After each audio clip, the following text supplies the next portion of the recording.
Previously, on Seananigans. It's simply a bad video game and the absolute worst game in the series, bar none. You still have some unfinished business. Try to think back. No.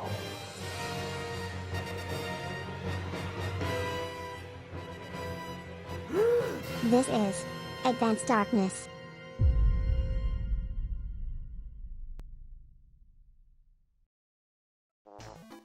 So I guess what I'm trying to say is, that's where it all started.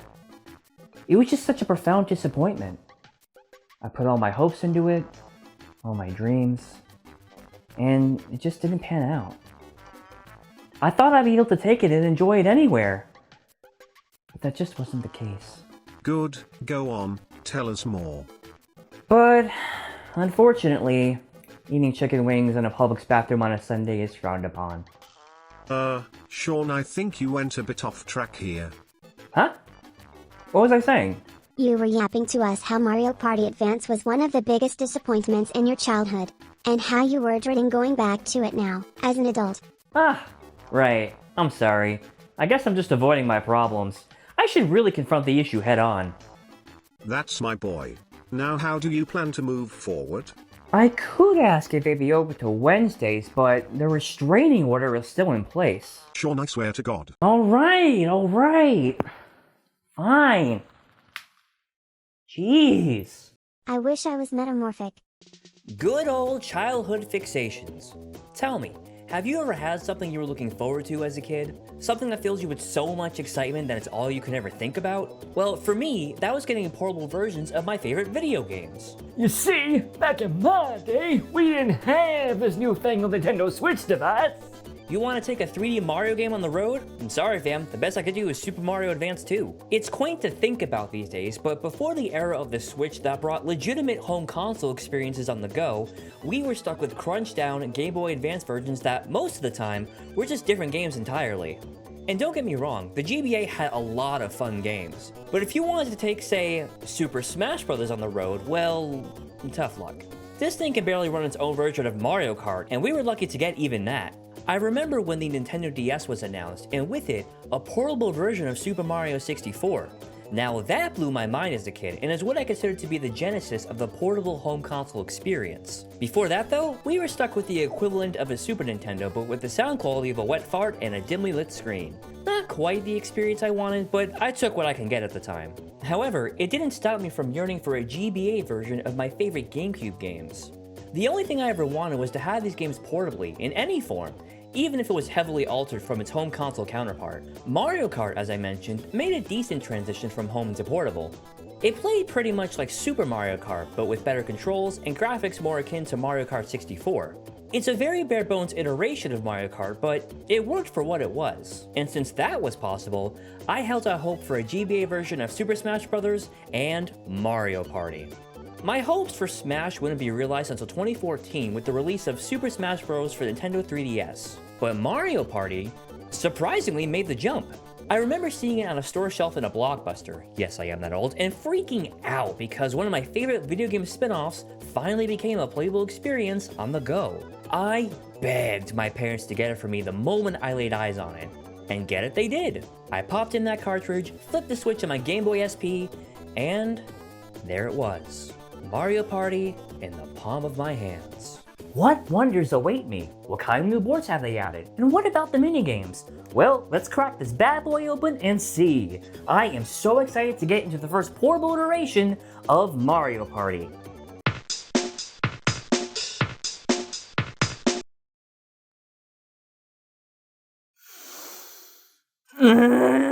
Mario Party Advance is barely a Mario Party game. It's more of a Mario Party in name only. Traditionally, the series is a 4-player party game with a variety of themed boards, mini-games, and a story mode added for extra flavor. But in this iteration, it's the complete opposite.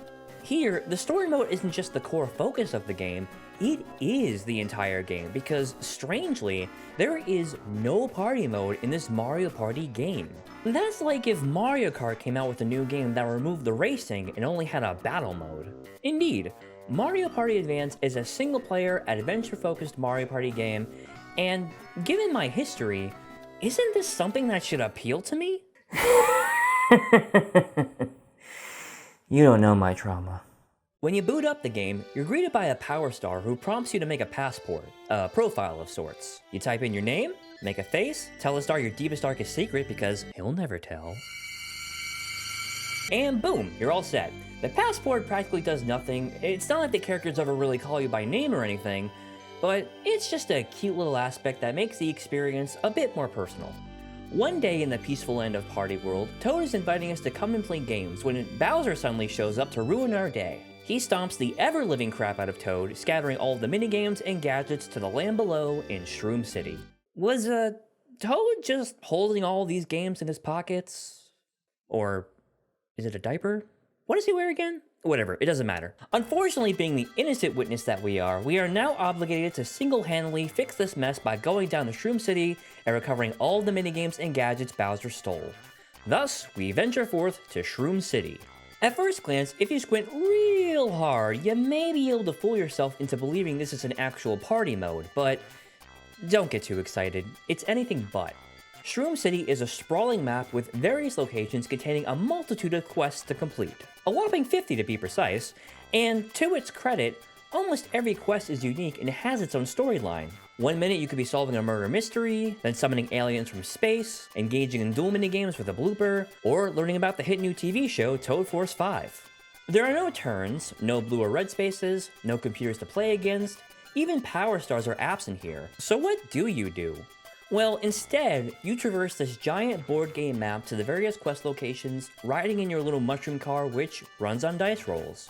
The big caveat here is that you have a limited amount of dice blocks which, upon running out, will cut your run short. So it begins! Dice rolls are naturally random chance.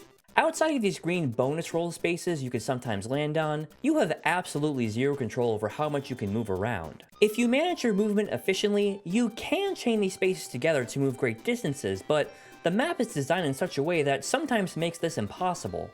Additionally, there are also minus spaces which deduct a dice block from your stock, and there are times when you have no choice but to land on one of these.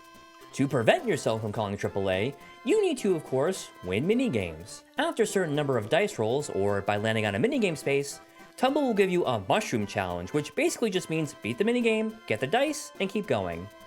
Oh yeah, Tumble from Mario Party 3 is just here, by the way. No explanation, no mention of the Millennium Star, he's just here. Anyway, this is where I start to have problems, because out of all of the entries in the series, Mario Party Advance has the most unbalanced collection of minigames I've seen yet. Some of these are easy, guaranteed wins like Cloud Climb, which takes a grand total of 10 seconds to beat, or Stair Scare, where you just mash A. Yes, I remain the king. But then there are some that I swear they made hard to control on purpose, or given such a strict time limit that if you are anything less than perfect, you fail. Sled Slide and Sea Monkey are the worst offenders. The former of which you have to complete a lap with slippery ice controls in a strict time limit. If you hit the wall even once, you bounce around like a pinball and lose all of your speed, which is essentially just an automatic loss. The latter asks you to collect 10 monkeys that are spread way too far apart, and the hitbox in them is so minuscule that you can end up doing literal circles around one and still not get it. They are also placed around the area randomly, and because of the zoomed in camera view, you can't tell where any of them are until you're right on top of them.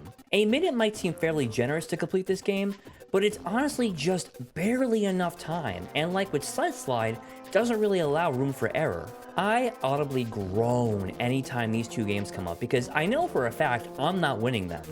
Grab It is another one that grinds my gears. Missing even one bunny is enough to kill this game because you have stiff controls, long-winded animations that kill your momentum, and of course, the path of the rabbits is essentially random, so they might not even be in the optimal spot for you to catch them. So really, that 60 seconds feels more like 30, and this is not the only game that's like this. This contributes to the biggest fundamental flaw of this entire mode and the game as a whole, the randomness. Mario Party is of course well beyond infamous for its randomness. It's a series staple at this point, but it just doesn't work well in the setting of an adventure game. The big problem is that they've essentially made your stock of dice blocks your lives counter. Rolling a 1 feels more devastating than ever because it's not just about wasting your time anymore. This is the equivalent of losing a life in any other Mario game, except here, it's determined by the literal roll of the dice. Couple that with a myriad of luck-based and hard-to-control minigames, and it's a game over before it even starts. This is the very thing that shattered Kid Sean's heart. All I wanted to do was play a traditional party mode during the car ride home, but instead, I'm getting game over after game over because of the RNG that is completely out of my control in an adventure game that I didn't even want. Heck, that's still the case all these years later. My first few attempts on stream, my run was over in a matter of minutes simply because I got comboed between bad dice rolls and finicky minigames, just like when I was 10 years old. This wouldn't be an issue if this was your garden variety Mario Party game, but this is not that. This is an adventure game with a Mario Party skin. Making any sort of progress is completely dependent on whether or not the numbers will favor you or not. It feels like this game is always at odds with itself. It wants to be an adventure, almost RPG-like game with quirky characters and funny dialogue, but it's wrapped up in a mess of random chance and frustrating design choices. It just doesn't work for this type of game, and I haven't even gotten to the quests yet. Now, some of these quests are fine and relatively easy to complete. Like doing some detective work to figure out who broke into Thwomp's house just takes some minimal observation and puzzle solving. Easy peasy. Chain Chomp here wants to duel you. You may lose the minigame and have to start again, but that's no biggie. It doesn't take a lot of effort just to try again. But then there are quests that are more elaborate, such as Probably a Robbery, which tasks you with solving a bank robbery by questioning the 3 witnesses. You would think that Detective Trumont here would do his job and bring them in for questioning, but of course not! No, you have to go to these 3 witnesses individually that are spread pretty far apart, mind you, listen to their dialogue, and then go back to the bank to assess who the culprit is. All while hoping that you don't get screwed over by RNG. It can be low dice rolls, failing a minigame, hitting a minus space, or a Koopa Kid randomly warping you. Whatever it is, there's a lot that can happen while you're on your commute that can cut your run short. But here's the fun part! If you lose all of your dice blocks at any point while on the road, or guess the wrong suspect, you have to start the quest all over. Right back to square one. I mean, Jesus, can I get just another chance? Why aren't there any checkpoints? Why does guessing the wrong culprit boot me out of the quest? I'm not kidding. You really have to start from scratch here, as the entire quest just resets. Everyone just has collective amnesia and pretends that this is the first time you've ever met them. Thus, you have to sit through the entire cutscene and accept the quest again, and then go through their dialogue, venture to all 3 suspects, sit through their dialogue, head back, sit through another cutscene just to have another shot at guessing. There is no option to skip any part of this. You can sort of speed through the text by mashing A, but that's all you get, and it's not even that fast. When playing this one particular quest on stream, it took me 6 attempts between 2 streams. I guessed the wrong culprit twice. So between that and losing all of my dice box to unlucky rolls and shitty minigames like Sea Monkey, I did a lot of back and forth while quickly losing my patience and dreading every moment of it. Maybe you could say I was overthinking the solution, as Paratrooper here says he saw a gleam of coins, but since the room was dark, that means you couldn't see anything and was obviously lying. But to me, saying it's dark does not translate to pitch black in my mind. I mean, when I go to bed at night, my eyes can make out some traces of light. That's how darkness works. The fact that nobody was able to see anything at all whatsoever was not well communicated here and just caused me a ton of confusion. I'm not saying I'm entirely blameless, but even if you do think it was my fault for not understanding, I think it's fair to say that I shouldn't have to start the quest over from square one! God, I hate this quest. You wanna know another one that just twists my nuts? Comedy Bomb. Remember how I said dialogue is unskippable in this game? Yeah, it really rears its ugly head here. For this one, Dolphin Man wants you to laugh at his jokes during the show to boost his confidence and increase his audience. But you can't just laugh whenever you want. You have to laugh at very specific dialogue cues within a certain window of time, and you can't overdo it. The crowd reacts to the timing of your laughs, and if this venue is anything but absolutely full, you start completely over. And because in this instance, the dialogue during the show is automatic and can't be sped up, you have to tediously sit through it every single time. Oh, and no, the jokes aren't funny. Especially the 7th time you hear them! And then there's completely luck-based quests like Boss Bowser, in which winning is determined by complete and utter random chance. In this scenario, Bowser asks you to play a card game of high or low. You pick a card, and then guess if the card Bowser drew is higher or lower than the one you chose. And that's 1, 2, 3 mushrooms gone from my stock. This game is so eager to take your mushrooms, let me tell you. Stopping at a quest location counts as a used mushroom, period. If you stop, you better commit to the quest you encounter, because if you don't, you do not get your mushroom back, even if you were in the middle of a 10 roll. In some cases, locations are multi-level condos which do not list which floor the occupant you're looking for is on, not even in their character bio. So if you don't memorize who is on which floor and choose the wrong floor to go to, that's another mushroom wasted. And some quest locations are a complete dead end until you figure out what to do to activate it. Did you happen to stop at a vending machine that sells coal for some reason? Or did you encounter a piranha plant in the middle of a desert? That's cool, but you have no reason to interact with these things because, oops, you haven't activated their quest yet. Yet another hard-earned mushroom wasted. The worst part about all of this is how you are restricted to committing to only one quest at a time. And whoo, buddy, this is so backwards. In a game that tasks you in completing up to 50 quests, you don't even have the ability to multitask and do multiple quests at a time. There's no efficient way to go about it. You are railroaded into whatever quest you decide to do, and on a map this big, this is just so stupid. Does this game want to be an adventure game or not? Haven't these assholes ever heard of the quest log? Just let me get to the next. That's it, I'm done. This is the worst video game I've ever played. Who designs an adventure game like this? It feels like it was designed for you to lose. Was a traditional party mode too much to ask? That's all I ever wanted, but instead, I got this sad, pathetic excuse for a game because I'm not guilty. Okay, that's kind of funny. That's a good pun.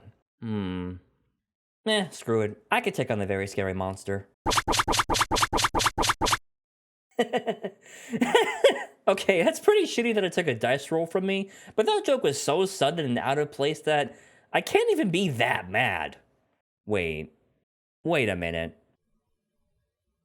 Did I just enjoy something from this game? Indubitably. Try digging deeper. Do you think that perhaps, Loki, you were allowing your own preconceptions to taint your outlook on this game? Yeah, you know what? Maybe I have. Maybe I should actually try to give this game a chance, a fresh start even. You know, Minnie, I have to say, that was quite insightful of you. Fuula Tugan Shiddle Yes, the word of a modern Socrates. Let's start over. Mario Party Advance is barely a Mario Party game. It's more of a Mario Party in name only. This is a single-player, adventure-focused Mario Party game, and given my history, shouldn't this appeal to me? Well, as I dug deeper, I think that answer might just be yes. Here's the thing. When revisiting this game at first, I went in with an incredibly negative attitude. And look, everything I complained about, the RNG, the poor design choices, every flaw and annoyance I pointed out are criticisms that I still stand by. However, unlike Mario Party 10, which was a vacuum of happiness, void of anything fun, this game has a heart. As I started to gain progress, I got better at the minigames along the way and was able to keep my runs going longer. Even some games that gave me so much trouble before, like Baboom, where you have to time the bomb explosions to destroy the pillars below, became easier with enough practice. This actually isn't too dissimilar from my experience with Mario Party 3, where at first, I just kept hitting a wall due to losing all the minigames. But then, as I gained more experience with them and started to win consistently, my forward progress started to gain momentum. One good thing is that once you complete a quest, the game autosaves and you never have to beat it again. The stars at the quest locations on the map even light up, so you can just do a quick visual scan to see what you've completed. And after every run, you keep any minigames and gadgets you've collected, so you're never screwed out of your collectibles. Another tip I learned is that each character starts at a different place on the map, so if you have trouble getting to the seaside area with Mario because he starts in the town area, try running with Luigi, and you'll be able to traverse the map more effectively. Some quests also require certain characters, like with Mr. I, who is a huge fan of Princess Peach and wants to meet his idol, meaning you are required to play as her to fulfill his wish. So the game does push you into playing multiple characters. Once I figured all of that out and got my bearings with the minigames, something just sort of clicked. All of a sudden, I was able to stockpile my inventory full of dice due to winning more consistently, and getting game overs became a non-issue. I was able to put my mind off of surviving and just enjoy what the world had to offer. These characters, although simple, are very charming and are jam-packed with personality. Even the most remote NPCs can have really sweet, memorable quests, such as Dory, who is lonely because she is often mistaken for a monster. All she wants is to meet somebody who can understand her troubles and maybe make a friend.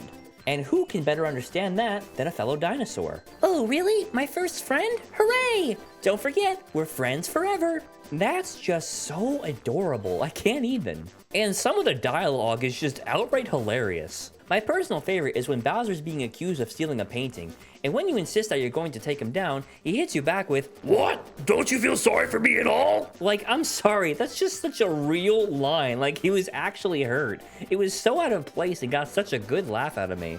But my biggest praise is that this world feels very interconnected. A lot of these quests are not just isolated instances. This Bob-omb here wants you to prove that you can be a part of the secret Bob-omb society by purchasing a Bob-omb figure from the item shop. Upon doing so, he gives you the password to get in, directly leading into another quest, Big Boss Bob-omb, in which you have to give this code to meet King Bob-omb. Neat! Pedal Guy has a crush on Flutter, but Flutter has a crush on Mr. I, and Mr. I has a crush on Princess Peach in a weird love triangle. All of these characters are spaced really far apart on the map, so it's kind of cool to see all of these little interactions taking place across the world. The casino quest, where your mission is to rescue several casino patrons out of debt, reference an entity called the Game Mage, which upon swinging a random hammer in a remote part of the desert, you come to find he is actually a real entity who challenges you to a final minigame. Keep gaming, but never become arrogant. Truly words to live by. Whenever you encounter a duelist quest where an NPC wants to face off with you, they all say "Charge!" as their catchphrase. And this isn't just a random phrase, because when you eventually encounter the duelist tower, you're informed that this is actually the motto of a secret duelist club. And the entire city is just absolutely raving about this hit new show, Toad Force 5. Nerds everywhere praise it, ask you for quotes from the show, action figures are just flying off the shelves, there's a secret society dedicated to it, and even Bowser gets in on the action as he quizzes you on everything you learned from prior quests. To top this all off, there are several reoccurring characters like the aforementioned Detective Shroomlock, who despite being almost murdered in one quest and getting a full confession of guilt to robbing a bank in another, refuses to arrest anybody because he is just really great at his job. And there's Mr. E, seeker of mysteries, who ventures to seek the truth to unsolved cases. He's incredibly charismatic, and cowardly because once you actually solve the mystery, he flees out of fear. These characters reappear in several places throughout the world and often have the funniest and strongest quests in the game, probably a robbery notwithstanding. All of these little details and bits of lore contribute to making Shroom City feeling organically lived in. And to be honest, this is probably the most convincing and immersive world that's ever been in a Mario Party game. The more I played and learned about the citizens of Shroom City through doing their quests and reading their dialogue, the more invested I became into their personal problems, regardless of how inconsequential they actually were. Am I crazy, or is this actually good world design? It's just wild to me that this amount of detail is going into a Mario Party game of all things, on the Game Boy Advance. If it weren't for the title on the front of the cartridge and the minigames, you could actually convince me that this was an experimental RPG of sorts. But what is this all leading up to? What's the point of all this? Well, after a certain amount of quests, Bowser breaks the barrier to each of his pipes and invites you to take on his challenges. And surprisingly, these too are filled with variety. One quest, you're attempting to make him laugh so he can keep warm in the snow. Another quest, you need to kick soccer balls to score goals off of him. And in this particular quest, he even invites you to his own pad and gives you Riz tips as the Regent of Romance. My rock hood is trembling. Gross. After you complete these quests, he then challenges you to a Bowser minigame, where you roll a die to determine the amount of Koopa Kids you'll be facing off with. And, this can become just a little bit excessive, as sometimes you just need to take down 40 or as many as over 85. I'm not even gonna try and sugarcoat this one. Rolling a high number of Koopa kids sucks, making the minigame drag on for what feels like an eternity. Do you like stealth games? Sneak past 50 Koopa kids in a row without getting caught once. Does that sound like fun? Right, gonna wait for you two. No! Fuck! I went too far. I had 14 left. Man, well, it isn't. But they're of course short mini games, so once you clear them, it's no big deal, I guess. It's just annoying. After you beat all the Bowser quests, you face off with him in a final mini game. That's a bit anticlimactic if I'm being honest. All you have to do is drop Koopa kids through these trap doors while making sure they don't come into contact with you. If they do, you have to start over. The weird part though is that this does not cost you a dice block. It just kicks you back to the pipe room. But you can retry the minigame as many times as you want without consequence. Is this an oversight? I feel like this is an oversight. The minigame isn't even timed, so your victory is actually inevitable here. The only annoying part is that you have to sit through all of Bowser's dialogue again, but this is hardly a punishment. Once you clear it, Bowser commends you and gives you the final gadget. No pushback, no final battle, this is just it. Is it me, or is Bowser awfully chill in this game? At first you think he's trying to destroy Shroom City, but after completing all of his quests, I honestly think he's just doing this for fun. It's similar to how nefarious he seemed in Mario Party 5, wanting to make dreams in his image, but really, he just wanted a worthy rival. But here, he's even more of a goofball. I kinda like it, it's very entertaining. It makes me want to give him a big hug more than anything. And that's it. You get your pat on the back, and the credits roll, starting with an update as to what happened to all of the citizens of Shroom City after you saved them. Shroomlock went on vacation and solved a crime. Pedal Guy took up a career in carpentry. King Bob-omb retired as the Bob-omb leader, and Bob-omb took his place. Wow, I'm honestly floored. They really put a lot of thought and detail into every character here. It makes the world feel truly alive. But wait, the fun doesn't stop there. Remember all the gadgets you were collecting over the course of the adventure? What's the deal with those? Well, gadgets are just that. Little toys and contraptions invented by Professor Egad. They're nothing earth-shattering, just quick little bite sizes of fun. You can grow your own mushrooms, test your compatibility with someone you fancy, attempt to balance a Yoshi egg, smash cans, make a treasure map. There is lots to do here. Not all of them are home runs, mind you. Like the fake lighter, where you just light a low-res bit crunch flame on your screen. Anyone need a light? Or the fan that's just a fan. Hey guys, look, it's my #1 fan.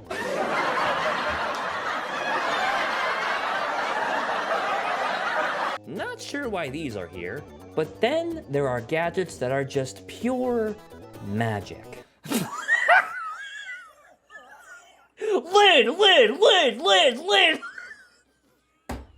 Have you ever wanted to decorate a cake that says happy birthday, thank you? Well, now you can, and don't forget the chocolate. We're gonna do chocolate, all right? And then more chocolate, and then more chocolate, and then we're gonna do just a little more chocolate, and just some chocolate, and just a little bit of chocolate. You don't want too much, you know. You gotta do more, a bit more chocolate. Nope, not strawberry. Oh, that's for heathens. Hey, your screen is looking a little dirty there. Let me just get that for you.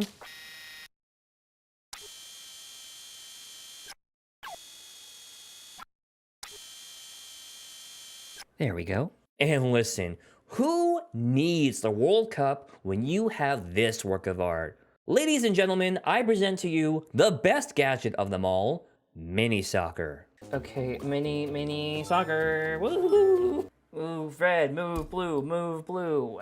Soccer game, all right. Soccer. Oh, red must be America. Okay, legit, this would...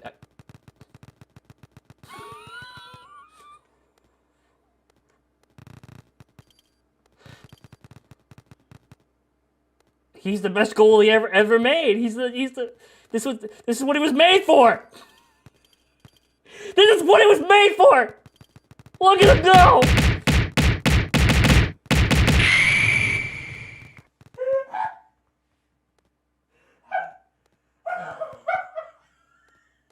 These gadgets are unhinged in the most fun way possible. It feels like the developers just gathered into a room one day, got super high, and just went with whatever ideas they came up with, completely unfiltered. I used to think these were pretty lame back in the day, but now, after the many laughs they gave me, I think gadgets are very enjoyable. I love them. They just feel like another personal touch in a game that clearly has so much passion and love poured into it. Wow, I gotta say, this is not how I expected this review to go. I went into this game completely negative. I thought it was going to be as awful and irredeemable as Mario Party 10. And don't get me wrong, it has plenty of problems. I still feel as if the execution is lacking and is too at odds with what the series is known for. There are a lot of little annoyances that drag down the experience and stop me short from fully recommending this to everyone. But this game undoubtedly has a soul. It truly grew on me. If they are ever able to re-release this game and give us some quality of life updates to fix all these issues, I could see it faring a lot better. But as it stands, it's a very flawed, but very charming and unique experience. If you're curious, give it a shot. Just don't expect a traditional Mario Party experience. Alright Minnie, I think he's learned his lesson. I agree, bestie. Let's give it to him. Oh, great. What are you up to now? Actually, we're being nice this time. By letting this game into your heart, putting aside your preconceptions of it based on superficial childhood expectations, and learning to appreciate it for what it is, you've shown us legitimate personal growth.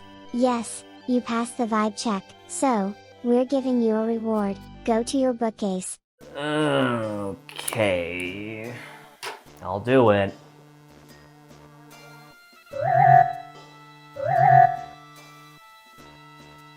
Huh. A Nintendo 3DS? Open it. Oh my god! I can't believe it! My dream!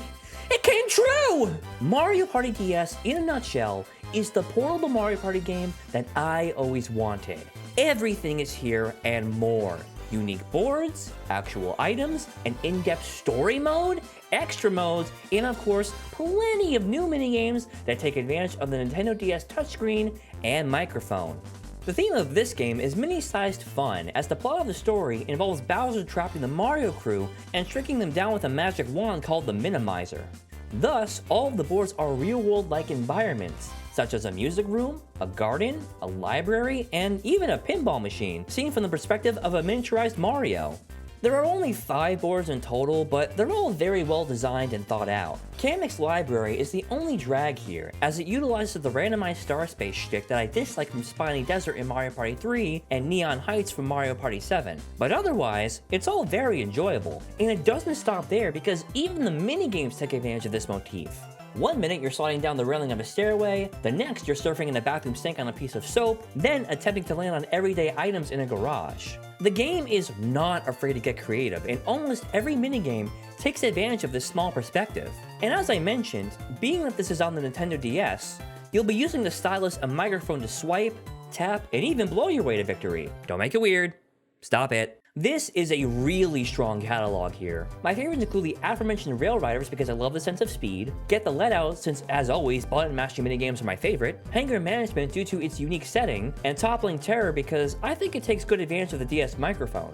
My one nitpick is that the majority of the dual minigames repurpose a lot of the regular minigames, just recontextualizing them in a form of a 1v1. I'm sure this was done in an attempt to speed up development time and save on cartridge space, but it's still a bummer. Other than that though, it's an incredible and very memorable selection. Items also make their grand return here. Double dice, triple dice, a snag bag to steal items, a star pipe that warps you directly to the star, and even the warp block from the N64 games makes a comeback. But listen, I hear you. You're bummed that the orb and capsule system from 5 and 6 were forgotten about. And I agree. I really wish that they found a way to psych! They're back too, baby! This time in the form of hexes. You can place them in a specified range for your opponents to land on to steal their coins, swap spaces, take their stars. It's all here. It's a bit basic in function, but the fact that they finally found a way to combine the item and capsule system from past games is nothing short of incredible. And what about story mode? Well, get this. It utilizes every board, every minigame, and even features boss battles. Yeah, this actually predates them showing up in Mario Party 9 by a few years. That's incredible! The actual plot is really fun too. One night, a MacGuffin known as the Sky Crystals falls to Earth and is found by Mario and crew. Bowser invites them to an obvious trap, dinner, for being such a bad guy. And of course, the group humors him despite their obvious suspicions. Listen, I know what you're thinking. But he offered free food! Have you seen this man cook? He probably makes some banger mashed potatoes. Of course he traps them, shrinks them down to size, and steals the Sky Crystals before flinging the party to a distant location. Being butthurt by their own stupidity, Mario and crew decide to head back to the castle to settle the score while also making it a competition because only one person can battle Bowser for some reason. Yeah, that doesn't make any sense, but who cares? We got a fully featured single-player campaign here, and it utilizes every board and category of minigames, just like in Mario Party 3. The objective here is to become the superstar on every board, beat every boss, and then face off with Bowser in a final showdown. And when I say final showdown, I mean it. This is an actual fight where you need to outsmart Bowser in his block form to punch and kick his weak spots. He has a health bar of 3 phases, so this is really not unlike the boss battles from Mario Party 4 and 5. And it requires legitimate strategy and quick thinking to win. Once you do, the party apprehends Bowser and Bowser Jr. and takes back the Sky Crystals. Upon assembling them all, it's revealed that the crystals come together to form a Nintendo DS, featuring a new game called Triangle Twisters. Bowser reveals that all he desired was to be able to play this fun new game, and upon hearing this, Mario unties Bowser and they all play together. A nice, wholesome ending, as always. But it doesn't even end there. Because as you play the game, along the way, you unlock figurines featuring various characters, board features, bosses, and even story items, all complete with their own descriptions. This is something straight out of Super Smash Bros. Are you kidding me? Wow, talk about effort. Remember what I said about Mario Party 8 being the final game that Hudson Soft made in the series? Well, that's true if you're just counting the home console releases, but as a matter of fact, this is the absolute final game they created, coming just a few months after Mario Party 8 in the same year. And what a huge high note to go out on. This game has everything, man. Unique boards, fun minigames, a killer story mode. This is what I always dreamed of when I pictured a portable Mario Party, and so much more. If you have never played this, please do yourself a favor and give it a try. It is absolutely worth playing, and I would even set it as high as the GameCube games in terms of quality. It is one of the best and criminally underrated games that the series has to offer. I really can't praise this game enough. I mean, it's incredible what they're able to do on a portable platform. But, you know what? Let's also not forget the little guy. When I set out to do this review, originally, I was intending to pull the old switcheroo when transitioning to Mario Party DS. I was going to lament how bad this game was, only to show what a good portable Mario Party game actually is. But I don't think that's fair anymore. Mario Party Advance is its own thing through and through. And just because DS exists, and it's the portable Mario Party experience I always wanted, it doesn't negate the good that Advance did. And it deserves better. I think everyone has that one game they've experienced that they think they despise. And yeah, most of the time, bad games are just bad. But perhaps it's just not what you wanted at that time, and it was disappointing because it tried something weird or new that you didn't quite agree with. If that's the case, I implore you to pick it back up again and look at it with a different lens. Give it another chance, because maybe, just maybe, you'll be surprised at what you may find. And that wraps it up for this side quest. I hope you enjoyed this little detour, because next time we'll be looking at the final games in this review series. After completely whiffing it with Mario Party 10, NDCube actually decided to go back to basics and return to the old formula. Did they manage to recapture the magic of the old formula? Well, I guess we'll just have to wait and see. Until next time everyone, thanks for watching. If you liked this video, be sure to drop a like and a comment down below. I plan to make more videos like these, so if you want to see that, make sure to hit that subscribe button and ring that notification bell for all my new uploads. I also live stream weekly, so if you could join me, that'd be great. I'm so lonely. I hope to see you back here soon.